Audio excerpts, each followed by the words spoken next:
Pna'n da i chi gyd. Diolch yn fawr iawn am y gwahoddiad i ddod atoch chi ar gynhadledd hon.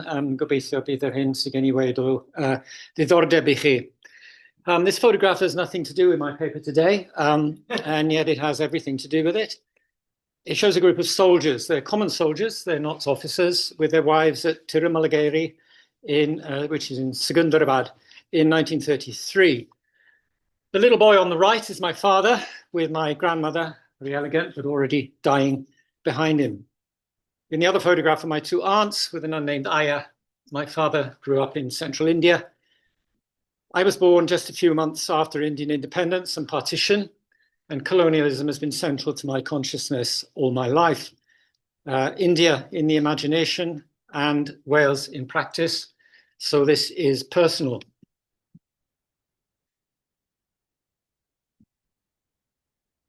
This paper documents visualizations of Wales as female, the dissemination of those visualizations, largely in print format, and gendered identification as political metaphor. It's mainly documentation today, actually. Into the 18th century, seasonal migrant workers and poverty-stricken immigrants to London were likely to be the only direct contact between, that English people anyway, had with Welsh people. Wales, the place, was largely unknown to the common people of England, except by reputation, as primitive and other. Among the few exceptions was the medieval shrine of St Winifred at Holywell, just over the border in Flintshire. Notwithstanding the Reformation, Holywell remained a place of pilgrimage for the pious, as it does today, in fact, among Irish traveller communities. It's very interesting. As a consequence, Winifred became fixed in the English mind as a personification of Wales. These cheap print images that circulated in various iterations through the second half of the 18th century. And if you see, one of them specifies Winifred specifically as the patroness of Wales. Now here's some further evidence for this identification and the role of visualization and its reinforcement. This is a pair of London prints published in about 1750, which satirizes Welsh immigration. Both prints contrast the trope of Welsh pretensions to gentry status with actual poverty, indicated by the barren landscape and the goat. Otherness and ignorance were characterized by the inability of Welsh people to speak English, expressed by the use of Wenglish in the texts.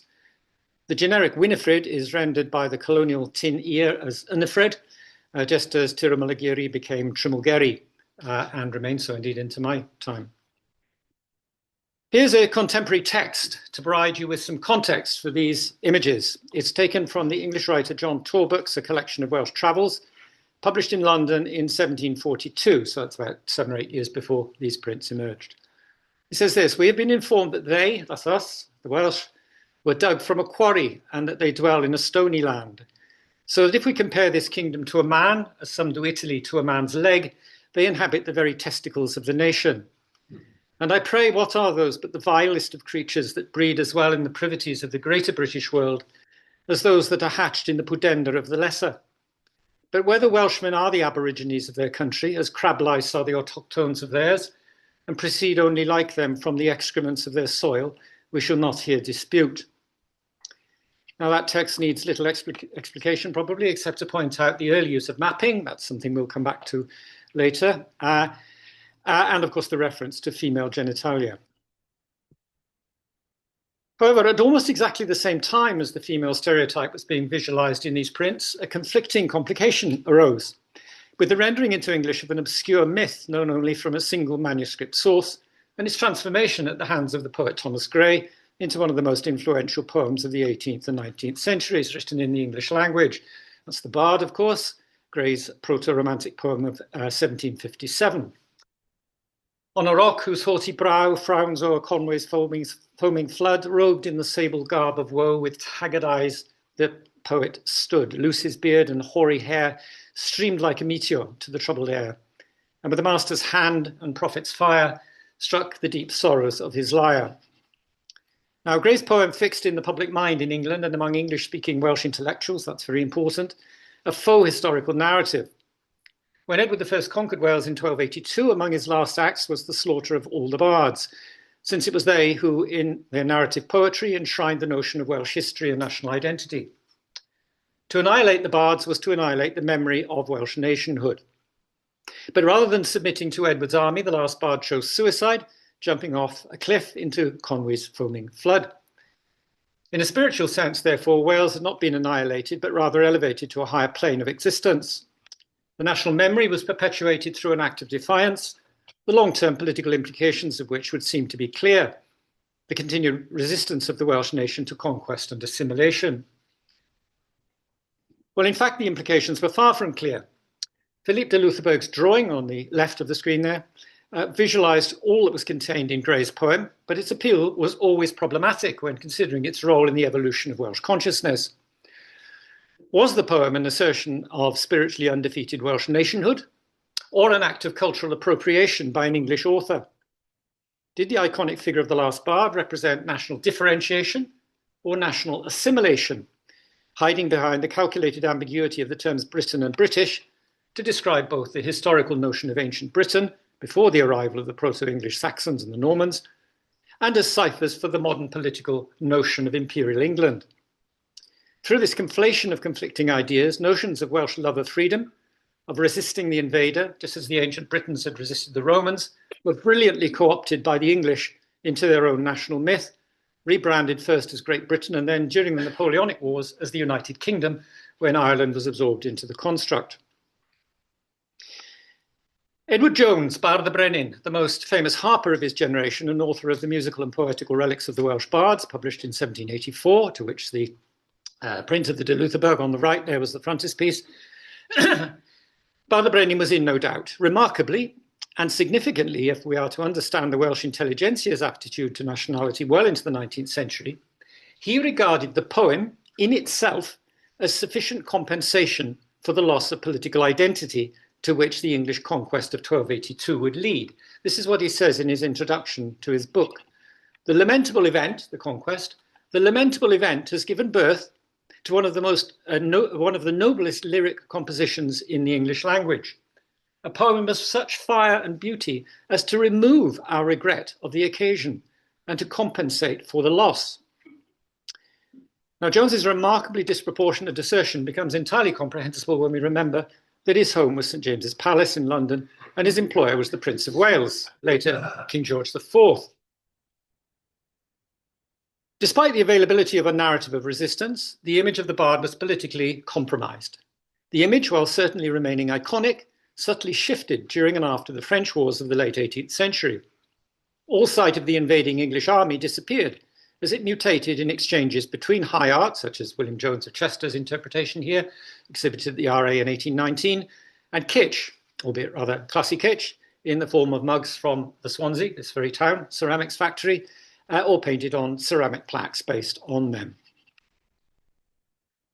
Now, I mentioned the period of the French wars as marking a turning point in the use of the bard to characterize the nation, effectively his emasculation, in the interests of burying an unfortunate, albeit mythic, event in the English narrative of British history. At the same time, starting just before the end of the century with the crisis that led to the Treaty of Amiens and the conclusion of the Revolutionary Wars in 1802, we see a significant resurgence of female embodiment of the nation, again manifested by the London print industry.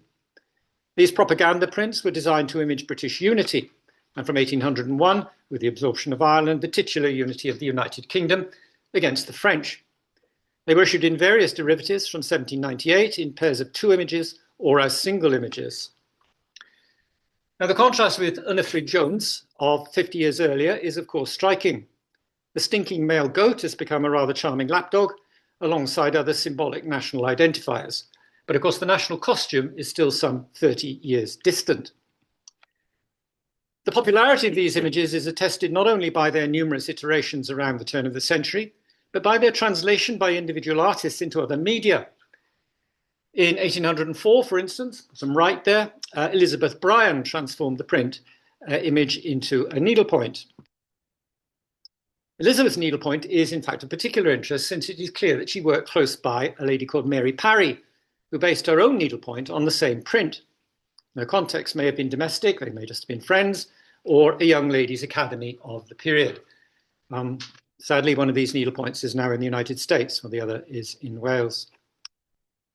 Other popular iterations of the print included the increasingly popular form in the period of the reverse glass print, example there. Now, in passing, it's worth noting that the figure of Jemima Nicholas, familiar today as representing Welsh resistance to the abortive French invasion force that landed at Fishguard in 1797, was not iconised in the period by the London prints. The only contemporary print image of the event presents a bucolic male entitled The Fishguard Fencible, though the text does in fact refer to the women's red cloaks, having deceived the French into thinking that they faced a considerable force of professional soldiers. But the construction of Jemima Nicholas into a Welsh icon is of much more recent date, very recent in fact. Now, the construction of the national costume is a rather vexed question, though it's an important one, since it will become crucial in permanently feminizing the national stereotype. It's become a received wisdom to attribute the phenomenon largely to the work of Augusta Hall, Lady Llanover. And it's certainly the case that the Cymrigyddion Society at Abergavenny, through their triennial Eisteddfodau, with which she was closely involved from the mid-1830s, played a role in establishing the image in the consciousness of the gentry and the intellectual community. But it is worth noting that the fashion was far from universally popular among attendees at the Eisteddfodau, where her ladyship endeavoured to impose it on all and sundry. In 1851, the harpist Mary Elizabeth Lucy led the resistance. This is what she says about it. Lady Hall's maid entered carrying 2 frightful linsey petticoats and bodices, 2 Welsh chimney pot black hats with coarse mob caps. And she said, if you please, her ladyship wishes you and Miss Lucy to wear these Welsh costumes today at the Eisteddfod. She laid the things down, and before I could give an answer for laughing, she went off. So Carrie and I took off our pretty dresses and put on the frights. The hat was much too large for me and was so heavy it did nothing but come down half over my nose. And the linsey was so hot I never was more uncomfortable, and vowed I never would wear such horrible things again to please any Lady Hall, nor did I, and all the other ladies agreed with me, and we returned our linseys and hats, etc., to her ladyship that same evening, and made her very angry. Now, quite how national costume did nevertheless take hold further down the social order, as best dressed for market days and attendance at church or chapel, is more obscure. The idea that the uncomfortable national garb represented a reality of ancient tradition gained ground with surprising rapidity, joining Welsh airs and bardic effusions as a stage phenomenon in popular theatre, for instance. In 1838, the printed text of an operetta based on the story of Jenny Jones of Llangollen reached the Royal Theatre at St James's in London. The published text of the performance was given a woodcut frontispiece on the left there that illustrated the opening scene. And the stage directions described the costume for Jenny as Welsh girl's dress, hat, etc. So clearly by 1838, irrespective of what was going on in Abergavenny, the concept of female national costume was common knowledge in London. Now, the story of Jenny Jones had been collected by the English actor Charles James Matthews in Llangollen. Jenny had been parted from her lover, Ned Morgan, who travelled the world in the Navy for 20 years. Perhaps he was oppressed during the French wars. But she remained faithful to him, and when he came home, they were married. Matthews fitted the verses he wrote on the subject to what he took to be a traditional air that he had heard performed in a hotel by what he calls a venerable white-bearded druid. Some years later, he was informed by a rather irritated John Parry, Bardd Alaw, that the air had nothing to do with druids, but was a composition of his own called Cadair Idris that had won an Eisteddfod Prize in 1804.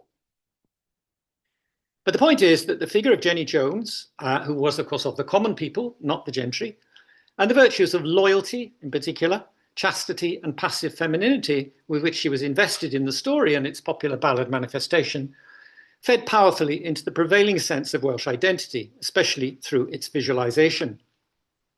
As the images, words and music of the story became firmly entwined, Jenny Jones assumed her place as an embodiment of the demure Welsh maiden who would promote the national brand for the remainder of the 19th and 20th centuries. Among the most widely distributed costume prints of the period, and they're all exclusively female, of course, were those drawn by John Cambrian Rowland on the screen now. In his depiction of Jenny Jones, Castell Llinell Bran, iconised in an earlier age and for different British purposes by Richard Wilson, appears in the background, and the opening lines of Bardd Alaw's co-opted music appear below. The engravings were joined by a deluge of ceramic representations of Jenny herself and sometimes of the couple. Now, the virtues, in inverted commas, of Jenny Jones were those of the ideal female in society in the mind of the period. She was loyal, compliant, subservient, and unthreatening. Confinement, not only within a constricting costume, but in the home, was her fate. Clad in the Welsh costume, her virtues were transferred by implication to the nation in its political relationship with England. Jenny Jones was a cipher for that relationship. And the comparison here, if you doubt this, with Scotland is illuminating, where the national costume was and is worn by the male, who expresses both personally and therefore nationally by implication, virility, potential militancy, and independence. The image of Jenny Jones was disseminated, in fact, at every level into the 20th century. The postcard, a new form at the start of the new century, at the start of the 20th century, is a strong indicator in particular of outsider public perceptions. Now, Jenny Jones emerged in the 1830s, and it was also to that period that we can trace the emergence of an image that was created internally and evolved to be a truly oppositional figure, protesting against the most overt expression of English colonialism experienced in Wales since the Acts of Union. The Blue Books of 1847 reported for the London government on the state of education in Wales. Hugh Hughes's lithograph, Dame Venedotia, alias Modryb Gwen, probably dates from the later 1830s, when the painter had returned from his residence in London between 1814 and 1832 to base himself in Carnarvon. And Venedotia, by the way, is the Kingdom of Gwynedd, not a reference to Wales as a whole. In London, Hughes had earned a living primarily as a printmaker and was profoundly influenced by the popular print tradition, especially the use of the medium to comment on contemporary political and social issues. He would certainly have been aware of prints such as Gilray's Britannia of 1791, where, interestingly, Britannia does not involve Scotland. In his own use of the map as a signifier of identity, Hughes both separated Wales from England and feminised the nation. However, despite the contemporary popularity of Jenny Jones and national costume, he did not follow the emerging dress code.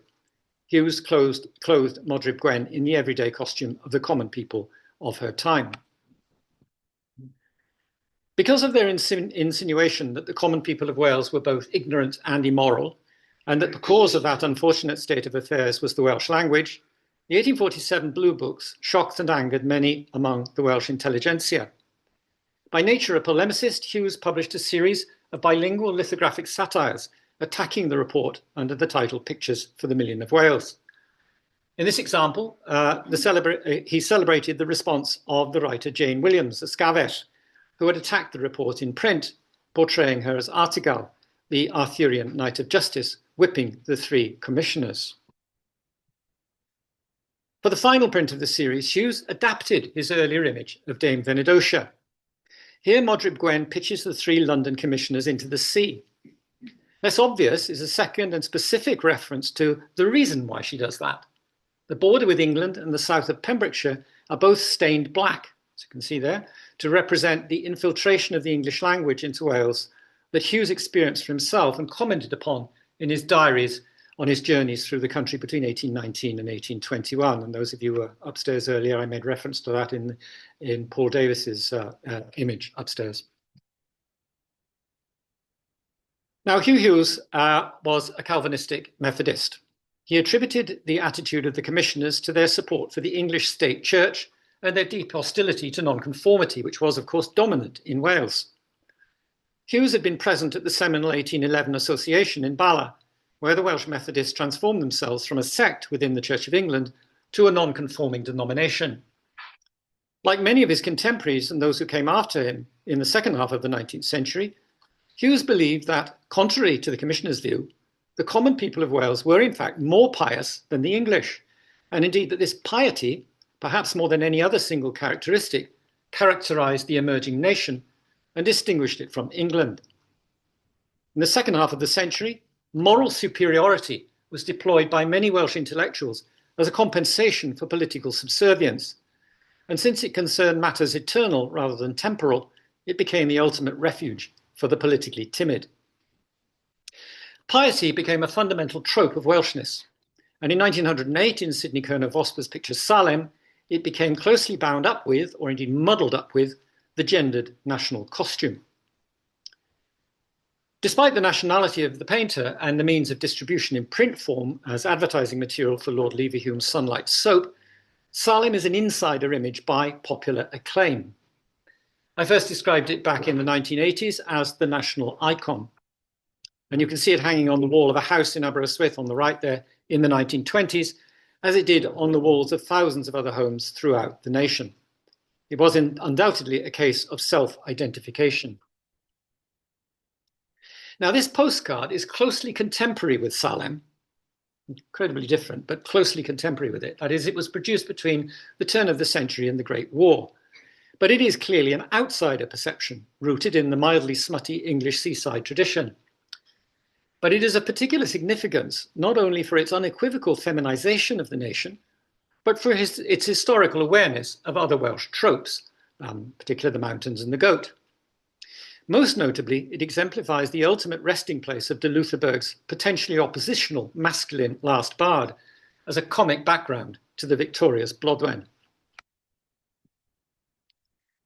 For insiders, the attraction of Salem, the national icon, persisted into the 1970s, refreshed but not reconsidered in a celebrated poem by T. Rowland Hughes, that's from the 1940s, a song cycle by Endav Emlyn, and in a series of paintings by Howell Harris, all of which focus on the central female character, Sian Owen of Tina Faunog, as the embodiment of the nation.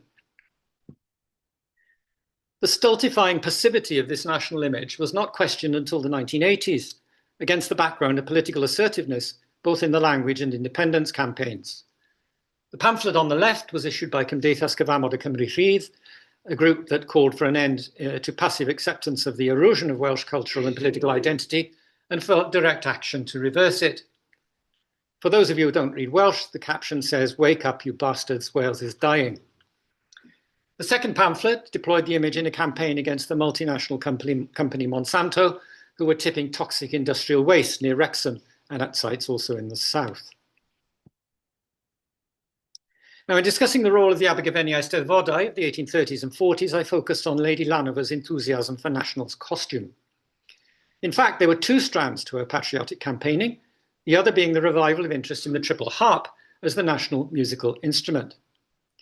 There had been professional female harpers in the 18th century, but partly because of the strength of the image of the bard, the harp tradition had tended to be gendered in the opposite direction. You may remember the actor Thomas Matthews collecting the melody Cadair Idris from, as he said, a venerable white-bearded druid, the stereotypical performer of the late 18th and early 19th centuries.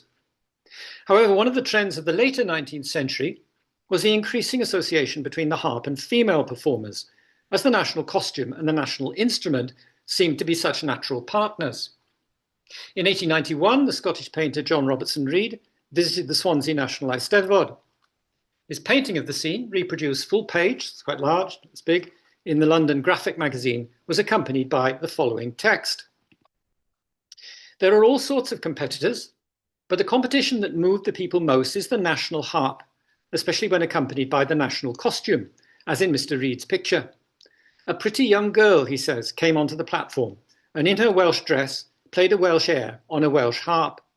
All Cymru folk who were present, young and old, man, boy and girl, wore an expression of proud, happy contentment in their nationality. Now, in fact, the soloist is not playing the national harp, but a Grecian-style pedal harp, but that's by the way. The demure and unthreatening gendered image of the female harper in national garb, which you see here, has been persistent. The photograph on the opposite side of the screen shows, for instance, Claire Jones, one-time harper to the then Prince of Wales, representing the tradition that had been exemplified in the 18th century by Bard the Brenin, the individual who had regarded Grey's last bard as sufficient compensation for the conquest. 30 years after Reid's image of national identity through gendered costume appeared in print form, in 1926, and again on the occasion of a national Eisteddfod, the implicit sexuality of the image was made explicit by the painter Evan Walters. His Swansea National Eisteddfod poster was awarded a competition prize, but was promptly suppressed by the organisers, who had the entire edition pulped. Only one copy has survived, preserved by Walters' patron, the suffragist, feminist and nationalist Winifred Coombe-Tennant. The publicity photograph of the harpist Catherine Finch deploys, with an interesting range of other cultural associations, the same phallic suggestion to undermine the impotent national cliché. Although Walter's 1926 poster was suppressed and was never reproduced even in a newspaper, and only obliquely referred to, it did in fact go unnoticed among the art community. The painter Harry Hughes Williams produced a sanitized version for the Holyhead National Eisteddfod in the following year. Now, the association of the gendered national costume and the increasingly gendered national instrument takes us towards a further significant evolution of the feminized national image. This portrait, probably the work of Augusta Hall, Lady Llanover, depicts her daughter, another Augusta, wearing an Eisteddfod medal over a dress made of Welsh fabric. And it was a sign of things to come, as the national image, costume and harp, often both together, began regularly to feature children. The image on the right is the cover of a pamphlet advertising the virtues of Coleman's starch in 1903. And the girls, not the boys, of course, are identified as Welsh by their costume. From the feminization of the nation, it was a small step to infantilization. In this handkerchief, sold in Marks and Spencer's penny bazaars during the Great War, child Wales shelters behind Mother England. The other constituent nations of the United Kingdom are characterized as independent adults. Ireland and Scotland are indeed feminized here, but only Wales is also infantilized, maintaining the internal differentiation of the nations at that time within the United Kingdom in terms of political weakness. Blodwen Fach, as she remains a century later, dependent, acquiescent and subservient. Diolch yn fawr i chi.